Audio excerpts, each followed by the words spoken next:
नमस्कार दोस्तों, कैसे हो आप सभी। उम्मीद है कि सब बहुत ही अच्छे होंगे। आप सभी का आपके अपने चैनल लर्निंग बाय संजना में स्वागत है। सुप्रभात के साथ आज हम लोगों के कलाकार है यामिनी रंजन राय।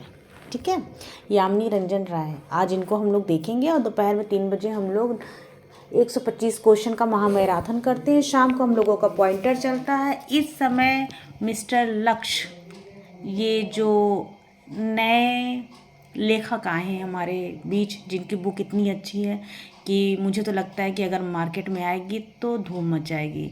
ठीक है, तो जिसको भी मौके का फ़ायदा मिल रहा है वो इसको पढ़ता जाए और जैसे ही मार्केट में आएगी वो इसको तुरंत ख़रीद लेगा। ठीक है, तो देखते हैं आज के अपने कलाकार यामिनी रंजन राय। जो भी नए आए हैं वो सब्सक्राइब करना बिल्कुल नहीं भूलेंगे और शेयर भैया भर भर के शेयर आप किया करो। ठीक है, टारगेट आप लोगों का था 31 मार्च 1000 प्लस मेंबर बढ़ाने का। तो फैमिली मेंबर अभी 1000 प्लस आप लोगों ने नहीं करा है। ठीक है, तो बस तुरंत लग जाइए, शेयर भर भर के कर दीजिए और जो भी नए आए हैं वो चैनल को सब्सक्राइब ज़रूर करेंगे इसी तरह के अच्छी अच्छी वीडियोस के लिए। तो चलिए ज़्यादा समय न लेते हुए हम लोग स्टार्ट करते हैं आज के अपने कलाकार, जिनका नाम है यामिनी रंजन राय। सबसे पहले इनका जीवन और प्रभाव हम लोग देखेंगे कि इनका जन्म कब और कहाँ हुआ था। तो 11 अप्रैल और कहीं कहीं 10 अप्रैल भी देता है। ठीक है, तो 10 अप्रैल भी आपका ठीक है, 11 अप्रैल भी ठीक है। आएगा कोई एक ही तो एक आपको टिक करना रहेगा, दोनों लेकर के चलिएगा। ठीक है, 1887 को बंगाल के बांकुरा के बेलिया तोड़ नामक गांव में हुआ था। और इनकी कला शिक्षा कहाँ से हुई थी? तो Calcutta government school of art and craft से इन्होंने कला की शिक्षा प्राप्त की थी। इनके गुरु का क्या नाम था? तो इनके गुरु का नाम था अवनींद्रनाथ टैगोर। क्या नाम था? अवनींद्रनाथ टैगोर, जो कि बंगाल स्कूल के कर्ता धर्ता प्रवर्तक जनक सब कुछ उद्धारक यही थे। बंगाल शैली की इन्होंने वॉश तकनीकी को विकसित किया था। इनका जन्म 1871 ईस्वी को जोड़ा साको में हुआ था। यामिनी राय की शुरुआती कला शैली कैसी थी? तो शुरुआती कला शैली पश्चिमी शैक्षणिक कला और प्रभाववाद से प्रभावित थी। ठीक है, उन्होंने अपनी कला की दिशा क्यों बदली? क्योंकि वह भारतीय कला को स्वदेशी जड़ों को खोजना चाहते थे और पश्चिमी प्रभाव को छोड़ना चाहते थे। उनकी कला पर मुख्य रूप से किसका प्रभाव पड़ा? तो कालीघाट पट्टचित्रकला और ग्रामीण बंगाल की लोक कला को। और ये क्या कहलाना पसंद करते थे? तो ये अपने आप को पटुआ कलाकार कहलाना पसंद करते थे। ठीक है, नेक्स्ट है, उन्हें किस पुरस्कार से सम्मानित किया गया? तो 1954 में इनको प्रथम पद्म भूषण मिला था। और प्रथम पद्म विभूषण किसको दिया गया था? प्रथम पद्म विभूषण तो नंदलाल बोस को। किसको? नंदलाल बोस को। कब दिया गया था? 1954 में इनको दिया गया था और 55 में यामिनी रंजन राय को दिया गया था। ठीक है, 55 में यामिनी रंजन राय को दिया गया था। और 57 में किसको दिया गया था? पद्मश्री प्रथम, ये प्रथम की बात हो रही है, तो प्रथम पद्मश्री सुधीर रंजन खास्तीगिर को दिया गया था 57 में। ठीक है, नेक्स्ट है, इसको यहाँ पे करेक्शन करना है, 54 की जगह 55 लिखना है। 54 में नंदलाल बोस को मिला था। नेक्स्ट है, यामिनी राय का देहांत कब हुआ? तो 24 अप्रैल 1972 को इनका देहांत हो गया। अप्रैल में ही पैदा हुए थे, अप्रैल में ही ये चले भी गए थे। भारत का पिकासो किसे कहा जाता है? तो इन्हीं को कहा जाता है। सरल बोल्ड रेखा और भारतीय कला को आधुनिक रूप देने की क्षमता के कारण। और क्या कहते हैं, हुसैन को भी कहा जाता है। ये और हुसैन दोनों आएंगे तो पहले नंबर पे हुसैन को रखेंगे क्योंकि उनको प्रसिद्धि ज़्यादा मिली थी। पटुआ किसे कहते हैं? तो बंगाल के पारंपरिक चित्रकार जो पट मतलब कपड़े पर, कागज पर रोल पेंटिंग बनाते थे, उसे पटचित्र कहते हैं। स्पेशली कपड़े पर, कागज पर नहीं। ठीक है, नेक्स्ट है, यामिनी राय की कला शैली और विषय के बारे में अब हम लोग देख लेते हैं। तो उनकी कला शैली सबसे विशेषता क्या थी? तो सरल बोल्ड काली रेखाएं, चमकीले सपाट रंग का प्रयोग। यामिनी राय ने किस प्रकार के रंगों का उपयोग किया? तो उन्होंने मुख्य रूप से प्राकृतिक, खनिज और वनस्पति रंगों का उपयोग किया, जिन्हें टेम्परा माध्यम में बनाया जाता है। उनकी कला का प्रमुख विषय क्या था? तो ईसा मसीह, राधा कृष्ण के जीवन से संबंधित चित्रण। उन्होंने एक मिनट उन्होंने किस अन्य पारंपरिक कला रूप को अपनी शैली में शामिल किया? तो टेराकोटा। टेराकोटा का क्या अर्थ होता है? पकी हुई मिट्टी। ठीक है, टेरा का मतलब होता है अग्नि में पकाया गया और कोटा का मतलब होता है मिट्टी, यानी कि अग्नि में पकाई हुई मिट्टी को हम लोग किस नाम से जानते हैं? टेराकोटा के नाम से जानते हैं। और टेराकोटा की मूर्तियाँ बनाने और डिज़ाइन करने की शैली को इन्होंने अपनाया था।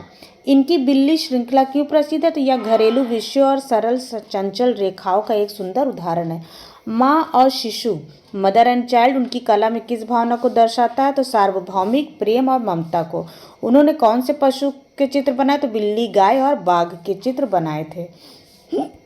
उनकी कला में आँख का चित्रण कैसे होता था? तो बड़ी मछली जैसी मीना आकृति आँखें, जो कालीघाट पट्ट चित्रकला से प्रेरित थी।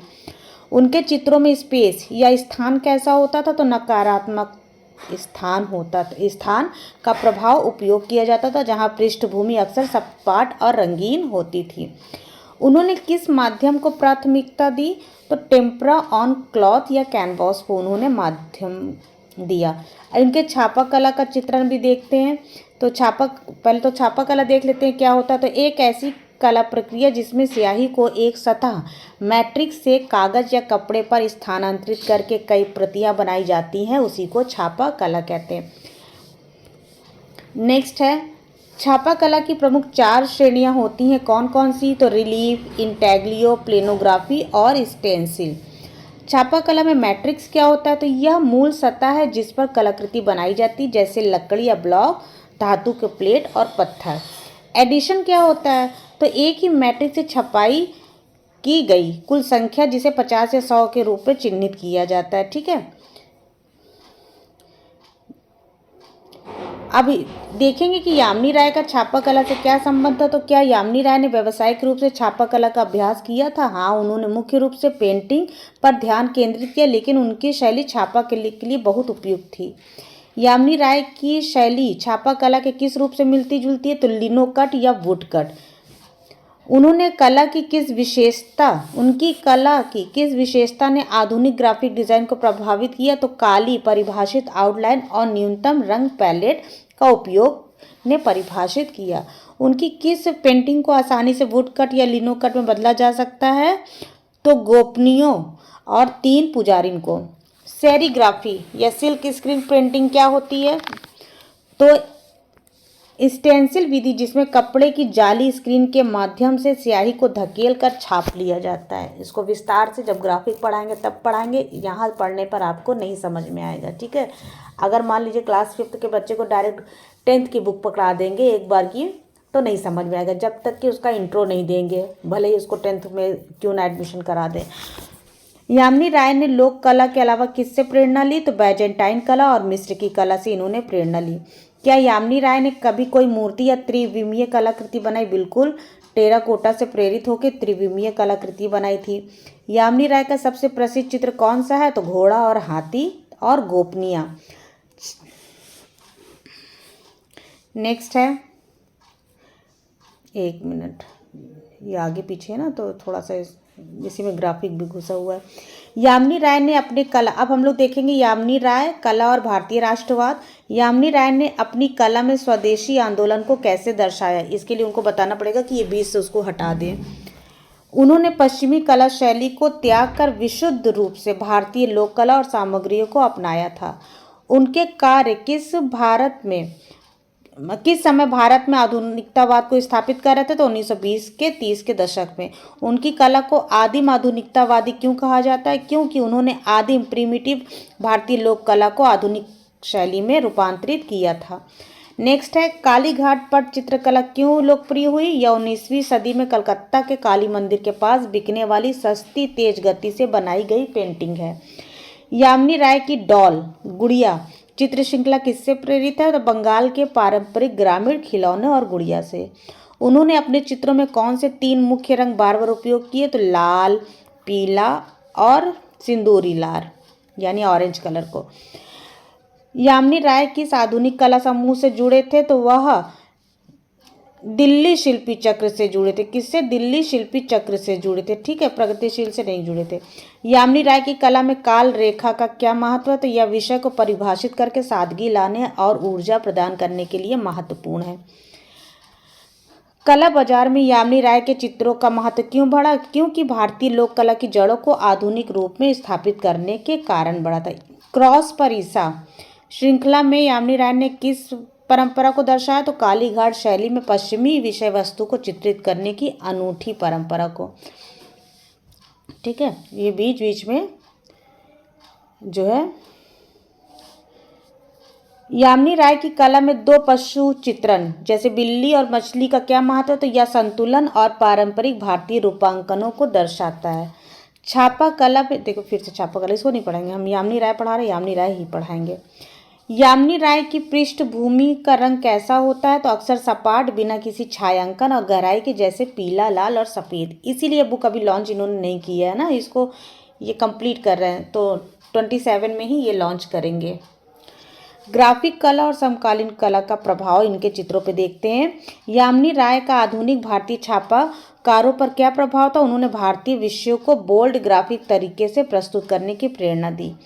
यामिनी राय की कला की तुलना किस अन्य आधुनिक कलाकार से की जाती है? तो पिकासो के अलावा इन्होंने पूछा है, तो पॉल गॉगिन से की जाती है, उनकी आदिम कला के प्रति रुचि के कारण। ठीक है, वो ये क्या हो जाता है। नेक्स्ट है, यामिनी राय ने प्रकृति रंगों में किस बाइंडर का इस्तेमाल किया? तो पारंपरिक रूप से अंडे की जर्दी और गोंद का उपयोग टेम्परा माध्यम में इन्होंने किया। नेक्स्ट है, यामिनी राय की कला ने किस माध्यम के पुनरुद्धार में मदद की? तो टेम्परा पेंटिंग में। भारत में छापा कला का आधुनिक केंद्र शांति निकेतन, जहां नंदलाल बोस जैसे कलाकारों ने इसको बढ़ावा दिया।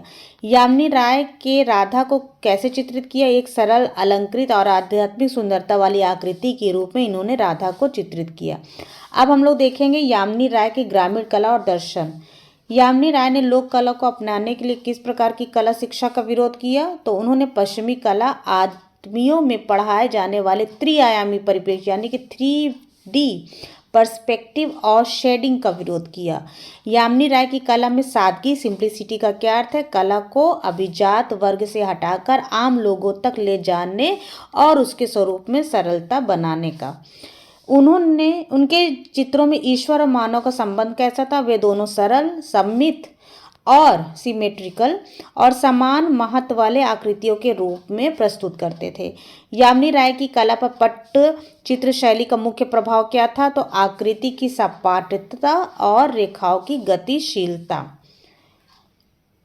नेक्स्ट है, उनकी एक प्रसिद्ध रचना का नाम बताइए जिसमें संगीत वाद्य यंत्र चित्रित है। तो संथाल ड्रमर्स और संगीतकारों के समूह। यामिनी राय के कला कार्यों का मुख्य उद्देश्य क्या था? तो कला को सस्ता, सुलभ और भावनात्मक रूप से भारतीय बनाना। उनके चित्रों में रंगों के बीच सीमा रेखा कैसी होती थी? तो यह हमेशा एक मोटी, स्पष्ट काली रेखा द्वारा परिभाषित होती थी। नेक्स्ट है, यामिनी राय ने पारंपरिक कला को पुनर्जीवित करने के लिए किस तकनीक का उपयोग किया? तो उन्होंने स्वनिर्मित कैनवास जैसे खादी या कपड़े को गोबर और मिट्टी से तैयार करके उपयोग किया था। उनके चित्रों में कृष्ण और बलराम कैसे दर्शाए गए हैं? तो जुड़वा, लगभग एक जैसी सममित आकृति के रूप में। यामिनी राय को कला में रूट्स अर्थात जड़ों को तलाश क्यों करनी पड़ी? क्योंकि उन्हें लगा कि भारतीय कला अपनी पहचान खो रही है, इसलिए उन्होंने इसकी जड़ों को खोजना शुरू किया। नेक्स्ट है, यामिनी राय की महिला आकृति में बालों का चित्रण कैसा था? तो सरल, गुच्छेदार और बड़े गोल जूड़े यानी बंस बनाते थे। 3 पुजारी उनकी कलाकृति में क्या दर्शाता है? तो 3 पवित्र महिलाएं जिनकी शैली में समरूपता और सरलता थी। उनकी कला में आभूषणों का क्या प्रयोग था? तो पारंपरिक ग्रामीण गहने जैसे चूड़ियाँ, बलिबालियाँ सरल रेखाओं में चित्रित थी। यामिनी राय के चित्रों में जानवरों को अक्सर मानवीकृत क्यों दिखाया जाता था? उन्होंने मानव जैसे भावनाएं, मुद्राएं दे करके कथाओं को, प्रभाव को दर्शाने के लिए ऐसा किया था। यामिनी राय की कला पर ग्रामीण बंगाल के पटुआ कलाकारों की क्या देन है? तो गतिशीलता, कहानी कहने की शैली और प्राकृतिक रूप से तैयार किए गए रंगों का ज्ञान। नेक्स्ट है, यामिनी राय को किस वर्ष नेशनल एमिनेंस ऑफ आर्ट से नामित किया गया? तो 1955 में ललित कला अकादमी द्वारा। उनके चित्रों में परिवार विषय एक उदाहरण है। तो गोपियों के साथ कृष्ण और माँ और शिशु में बैलगाड़ी यामिनी राय के चित्र में किस प्रकार का प्रतिनिधित्व करती है? तो ग्रामीण कृषि प्रधान भारत की परिवहन और जीवन शैली में। यामिनी राय की कला का उद्देश्य क्या था? तो कला को अभिजात वर्ग से मुक्त करके आम जनमानस की भाषा में बात करना। यामिनी राय के स्टूडियो में किस प्रकार का माहौल था? तो बहुत सरल, जहाँ पर खुद रंग बनाते थे और पारंपरिक तरीकों का पालन करते थे। जिसको वुडकट देखना होगा देख लेगा रोक रोक के। यामिनी राय की वुडकट कह रहे, छापा कला की बात हो रही है। यामिनी राय की कला ने आधुनिक भारतीय कला को कैसे परिभाषित किया? तो उन्होंने दिखाया कि आधुनिकता का अर्थ पश्चिमी की नकल करना नहीं बल्कि अपनी जड़ों से प्रेरणा लेना है। अब यामिनी राय की कला से प्रेरणा के स्रोत देखेंगे। यामिनी राय ने अपनी शैली विकसित करने में कितने वर्ष लगाए? तो लगभग 1920 के दशक के अंत से 1930 के दशक की शुरुआत तक, और इन्होंने पश्चिमी शैली को त्याग दिया था। उनकी कला पे बाइजेंटाइन कला का विशिष्ट प्रभाव देखा जा सकता है। किसमें? तो आकृतियों की समरूपता में, सपाट रंग में, धार्मिक विश्व और मानवीकरण में। यामिनी राय के कला संग्रह में गणेश को किस रूप में दर्शाया गया? तो बहुत ही सरल लोक कला शैली में और अक्सर बड़े सिर और छोटे शरीर के रूप में। द डांसिंग गोपाल चित्रों में प्रतिनिधित्व किया तो बालकृष्ण जो जीवन की सहज खुशी और आध्यात्मिकता के प्रतीक हैं। नेक्स्ट है, यामिनी राय ने अपनी पेंटिंग में सफ़ेद रंग को कैसे प्राप्त किया? उन्होंने खड़िया मिट्टी और गोंद के मिश्रण का उपयोग करके। उनकी कला में देशी कला का आधुनिकीकरण क्यों कहा जाता है उनकी कला को? तो क्योंकि उन्होंने पारंपरिक लोक रूपांकनों और आधुनिक संवेदनशील रचना को एक साथ प्रस्तुत किया था।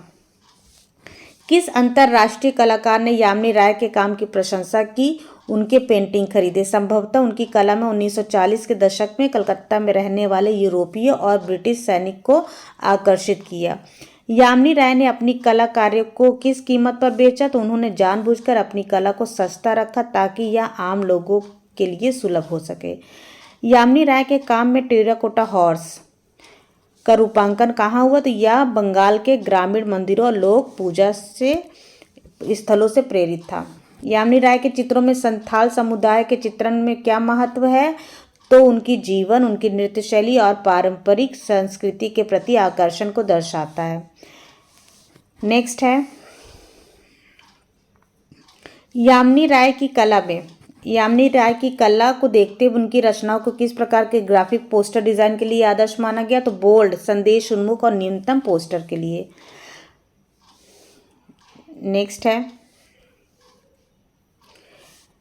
यामिनी राय ने आधुनिक कला की यूरोपीय अवधारणा को कैसे अस्वीकार किया? तो उन्होंने इस विचार को अस्वीकार किया कि आधुनिकता केवल यूरोपीय तकनीक जैसे तेल पेंटिंग के माध्यम से प्राप्त की जा सकती है। क्या यामिनी राय ने अपनी कृतियों पर हस्ताक्षर किए? बिल्कुल, उन्होंने अपनी कृतियों पर हस्ताक्षर किए और बंगला लिपि में किया था। 3 गोपियों की रचना में कौन सा गणितीय सिद्धांत लागू हुआ? तो समरूपता का। नेक्स्ट है, यामिनी राय की कला को फाउंडिंग फादर क्यों माना जाता है? क्योंकि उन्होंने आधुनिक भारतीय कला में स्वदेशी जड़ों पर आधुनिक आंदोलन शुरू किया था। यामिनी राय की मछली श्रृंखला किस बात का प्रतीक है? तो प्रजनन क्षमता, शुभता और बंगाल की संस्कृति का। यामिनी राय की कला में मानव चेहरा कैसा था? ओहो, आंखें बड़ी बड़ी, नाक और ओंठ छोटे, अभिव्यक्त निम्नता होती थी। उनके द्वारा उपयोग किए जाने वाले पारंपरिक रंगों का स्रोत क्या था? तो मिट्टी, गेरू, वनस्पति, निकाला गया नीला रंग और सिंदूर। यामिनी राय के चित्रों पर सबसे अधिक किस कला आलोचक ने लिखा? तो उनके काम की शुरुआत में कई लोगों ने उनको अस्वीकार किया था, और लेकिन बाद में प्रशंसा करने वाले में ओसी गोंगली का नाम प्रमुख रूप से लिया जाता है। यामिनी राय के स्टूडियो में किस प्रकार के औजार होते थे? तो सरल ब्रश, मिट्टी के रंग और बर्तन, प्राकृतिक सामग्री पीसने के उपकरण, ये सब आम जनजीवन से संबंधित थे। यामिनी राय की तुलना उनके समकालीन किस कलाकार से की जाती है? तो अमृता शेरगिल से, हालांकि उनकी शैलियाँ इनसे बहुत ज़्यादा भिन्न थी। ठीक है, इसमें बहुत ज़्यादा बीच में छापा कला दे दिया है, जो कि क्या बताया जाए। नेक्स्ट है, यामिनी राय के कला सिद्धांत ने किस भारतीय आधुनिक कला समूह को प्रभावित किया? तो उनके सिद्धांतों ने बाद में प्रगतिशील कलाकार समूह पैक को अप्रत्यक्ष रूप से प्रेरित किया, भले ही वो सीधे तौर पे इससे नहीं जुड़े थे, ठीक है। यामिनी राय की किस शताब्दी में भारतीय कला इतिहास में महत्वपूर्ण मोड़ आते हैं? तो 20वीं शताब्दी के भारतीय कला इतिहास में आधुनिक मोड़ आता है।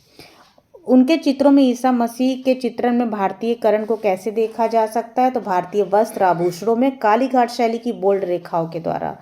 ड्रम बजाने वाले संथाल पुरुष की रचना में कौन सा गुण है? तो लय, रिदम, आंदोलन, लोक नृत्य से प्रेरित थी। यामिनी राय ने अपनी कला में खाली जगह का उपयोग किस तरह किया? तो रंग भर करके, आकृतियों को और अधिक प्रभाव शक्तिशाली बना करके। क्या यामिनी राय ने कभी तेल पेंटिंग का उपयोग किया? हाँ, शुरुआती दिनों में किया था, लेकिन बाद में उन्होंने टेम्परा को मुख्य रूप से अपना लिया था। ललित कला अकादमी ने उनकी कला को किस प्रकार प्रचारित किया? तो उनकी कलाकृतियों पर डाक टिकट जारी किया था। किस कलाकृति पर डाक टिकट जारी किया था, कोई बताएगा? तो 2 वैष्णव। किस पे? 2 वैष्णव, ठीक है, 2 वैष्णव पर। नेक्स्ट है यामिनी राय की, और भी थे स्पेशली 2 वैष्णव पे। यामिनी राय की सरलता पर उनके दर्शकों का क्या प्रभाव था? तो उनकी कला ग्रामीण शहरी दोनों प्रकार के दर्शकों को समझने योग्य और भावनात्मक रूप से जुड़ी थी। हाँ, यामिनी राय के चित्रों में कंपोजिशन कैसा होता था? तो केंद्रित, सरल और अक्सर 1 या 2 आकृतियों वाली। उनके काम में कैलीग्राफी, मतलब इन्होंने क्या कहते हैं, ग्राफिक कला में जो जो कार्य किया तो उसी को बीच में विस्तार से दे दिया, जो कि ये चीज़ नहीं देना चाहिए था यहाँ पर। उनके काम में कैलीग्राफी का प्रभाव देखा जा सकता है। उनकी बोल्ड बहती हुई काली रेखाओं में जो लिखने में गतिशीलता को दर्शाती है। नेक्स्ट है यामिनी राय ने स्त्री आकृति को किस रूप से चित्रित किया? तो शक्तिशाली, शांत और मातृत्व की भावना से भरी हुई। उनकी कला में स्वतंत्रता के बाद की कला को क्यों महत्वपूर्ण माना जाता है? तो उसने भारतीय कलाकारों को विदेशी प्रभाव से मुक्त होकर अपनी सांस्कृतिक पहचान को पुनः स्थापित करने का मार्ग दिखाया था, ठीक है, इसलिए महत्वपूर्ण माना जाता है। यामिनी राय की कला में विराम या स्थिरता की भावना क्यों है? क्योंकि वह ग्रामीण जीवन की धीमी स्थिर लय को दर्शाना चाहते थे। बिल्ली और केकड़ा श्रृंखला में कौन सा विषय निहित है? तो हास्य, दैनिक जीवन और शिकार शिकारी के बीच के संतुलन को दिखाया गया है। यामिनी राय के कला में द्वंद्व या जोड़े में चित्रण का क्या कारण है? तो समरूपता, पारंपरिक भारतीय कला में पाए जाने वाले युगल रूपांकनों को इन्होंने दर्शाया है। उनकी कला कैरियर को कितने प्रमुख चरणों में विभाजित किया जा सकता है? तो 3, शैक्षणिक, संक्रमणकालीन और लोक शैली। संक्रमणकालीन क्या है? उन्होंने पश्चिमी और भारतीय दोनों का मिला जुला रूप किया था, तो उसको संक्रमणकालीन कहते हैं। और भारतीय पारंपरिक वास्तु शैली की 3 शैलियाँ होती हैं, बेसर, नागर और द्रविड़। तो बेसर को हम लोग संक्रमण शैली कह सकते हैं, स्थापत्य की संक्रमण शैली कह सकते हैं, जिसमें दोनों, आगे और पीछे दोनों का रूप उपलब्ध होता है, ठीक है। नेक्स्ट है यामिनी राय की कला में किस माध्यम के लिए प्रेरणा दी? छापा कला से प्रेरित, तो मिट्टी के बर्तन और टेराकोटा कला के लिए, ठीक है। नेक्स्ट है यामिनी राय, रविशंकर रावल तो पढ़ा चुके हैं ना आप लोग को। यामिनी राय ने अपनी कला में कभी परिदृश्य, लैंडस्केप चित्रित किया? नहीं, उन्होंने मुख्य रूप से मानव, पशु, धार्मिक आकृतियों का ध्यान केंद्रित किया। यामिनी राय की विरासत का सबसे बड़ा योगदान क्या है? यह स्थापित करना कि आधुनिकता पश्चिमी रूप से अलग होकर भारत की अपनी ग्रामीण पारंपरिक कलाओं से प्रेरित हो सकती है। तो ये थे आज के कलाकार, जिनका नाम है यामिनी रंजन राय। बीच बीच में इसमें ग्राफिक पेंटिंग बहुत ज़्यादा डाल दी गई है। वो मेन ये दिखाना चाह रहे थे कि जो इन्होंने ग्राफिक में काम किया है तो उसी को विस्तार से डाल दिया, जबकि ये चीज़ नहीं डालना चाहिए था। तो यही कमी उनको बताना पड़ेगा। हालांकि बुक बहुत अच्छी है, इसी बहाने आपको ग्राफिक भी पढ़ने को मिल जाएगा, इसकी टेंशन मत लीजिएगा। जिसको पढ़ना होगा वीडियो पॉज करके ग्राफिक को पढ़ सकता है, ठीक है। तो मिलते हैं कल की वीडियो में, तब तक के लिए थैंक यू, बाय, नमस्ते। तब तक स्वस्थ रहिए, मस्त रहिए, अपनी पढ़ाई में व्यस्त रहिए। व्यस्त रहते हुए क्या करना है? चैनल को लाइक, शेयर और सब्सक्राइब करना है, ठीक है। ओके।